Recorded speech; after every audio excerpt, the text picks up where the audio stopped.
नमस्कार दोस्तों, स्वागत है आपका न्यूज़ इन फोकस में। आज का हमारा टॉपिक है केरला, भारत का न्यू बायोडायवर्सिटी सुपर हब।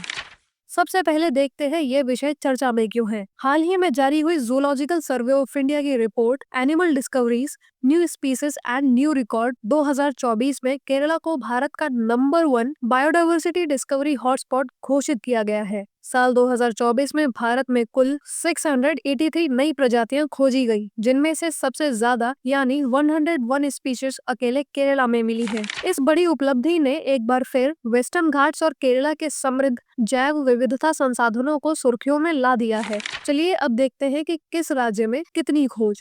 2024 के आंकड़ों के अनुसार जैव विविधता की नई खोजों में राज्यवार स्थिति कुछ इस प्रकार रही है। केरल इस बार सबसे आगे रहा, जहां कुल 101 नई खोजें दर्ज की गई। इनमें 80 नई प्रजातियां हैं और 21 नई रिकॉर्डिंग शामिल हैं। इसके बाद कर्नाटका में 82 खोजें हुई, 68 नई प्रजातियां, 14 नए रिकॉर्ड, जबकि अरुणाचल प्रदेश में कुल 72 नई खोजें दर्ज की गई। तमिलनाडु में 63, पश्चिम बंगाल में 56 और अंडमान व निकोबार द्वीप समूह में 43 जैव विविधता से जुड़ी खोजें सामने आई। वहीं मेघालय और उत्तराखंड में क्रमशः 42 और 31 नई प्रजातियों की खोज हुई। इन आंकड़ों से स्पष्ट है कि दक्षिण भारत जैव विविधता के दस्तावेजीकरण में अग्रणी बना हुआ है। इसके पीछे यहाँ की जलवायु विविधता, सूक्ष्म वास स्थलों यानी माइक्रो हैबिटेट्स की मौजूदगी और सक्रिय वैज्ञानिक अनुसंधान प्रमुख कारण है। चलिए अब देखते हैं रिपोर्ट के मुख्य बिंदु। 2024 में कुल 683 जैव विविधता से जुड़ी खोजें दर्ज की गयी,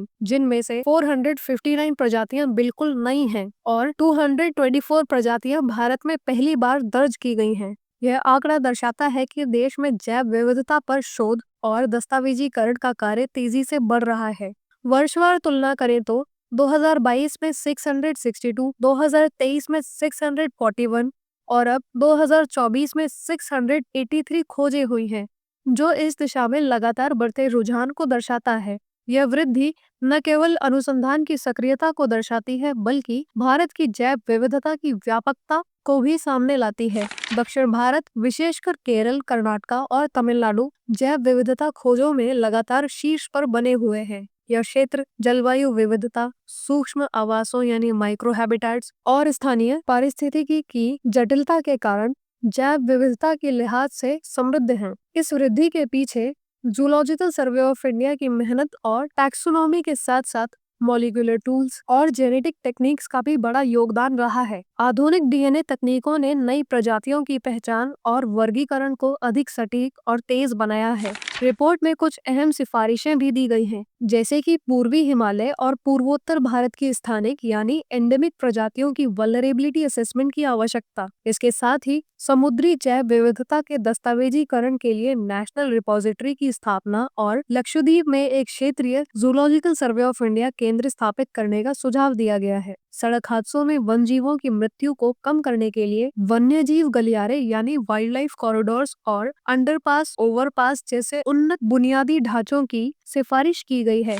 साथ ही टैक्सोनॉमी, जेनेटिक्स और नागरिक विज्ञान यानी सिटीजन डाटा को मिलकर एक इंटीग्रेटेड मॉनिटरिंग प्लेटफॉर्म तैयार करने की बात भी रिपोर्ट में शामिल है, जिससे जैव विविधता संरक्षण को एक समग्र दिशा दी जा सके। चलिए अब देखते हैं जूलॉजिकल सर्वे ऑफ इंडिया के बारे में। जूलॉजिकल सर्वे ऑफ इंडिया की स्थापना 1 जुलाई 1916 को कोलकाता में इंडियन म्यूजियम के जूलॉजिकल सेक्शन से विकास करते हुए हुई थी। इसका मूल उद्देश्य भारत के जीव जंतु का सर्वेक्षण, अन्वेषण और टैक्सोनॉमी अनुसंधान करना है। जेडएसआई का मुख्यालय कोलकाता में स्थित है और इसके 16 क्षेत्रीय केंद्र हैं, जो हैदराबाद से लेकर पोर्ट ब्लेयर तक फैले हुए हैं। ये संस्थान प्रतिवर्ष animal discoveries, new species and new records नामक संपादकीय श्रृंखला प्रकाशित करती है, जिसमें 2024 की रिकॉर्ड खोज को भी दर्ज किया गया है। वर्तमान में इसके निदेशक डॉक्टर धीवती बनर्जी हैं, जो इस संस्थान की पहली महिला निदेशक हैं। और जिन्होंने जूलॉजिकल सर्वे ऑफ इंडिया की 110वीं वर्षगांठ पर यह रिपोर्ट जारी की। जूलॉजिकल सर्वे ऑफ इंडिया का कार्य क्षेत्र केवल वर्गीकरण यानी टैक्सोनॉमी तक सीमित नहीं है, बल्कि यह मॉलिक्यूलर रिसर्च, कंजर्वेशन, जेनेटिक्स, नीतिगत सलाह और जैव विविधता से जुड़ी जन जागरूकता तक फैला हुआ है।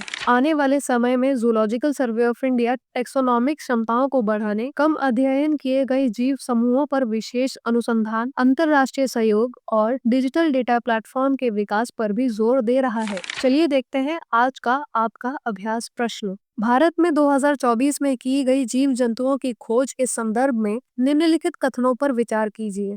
कथन 1। वर्ष 2024 में भारत में जीव जंतुओं की कुल खोजों की संख्या 2022 और 2023 दोनों की तुलना में अधिक थी। कथन 2। 2024 में खोजी गई नई प्रजातियों में से 50% से अधिक प्रजातियां पूर्वी हिमालयी क्षेत्र से दर्ज की गई थी। उपरोक्त में से कौन सा से कथन सही है? ऑप्शन ए केवल 1, ऑप्शन बी केवल 2, ऑप्शन सी दोनों 1 और 2, ऑप्शन डी न तो 1 और न ही 2। अपना उत्तर हमें कमेंट करके अवश्य बताएं। धन्यवाद। डियर स्टूडेंट्स, हमारे चैनल को लाइक, शेयर, सब्सक्राइब करें और अपनी तैयारी को और बेहतर बनाएं।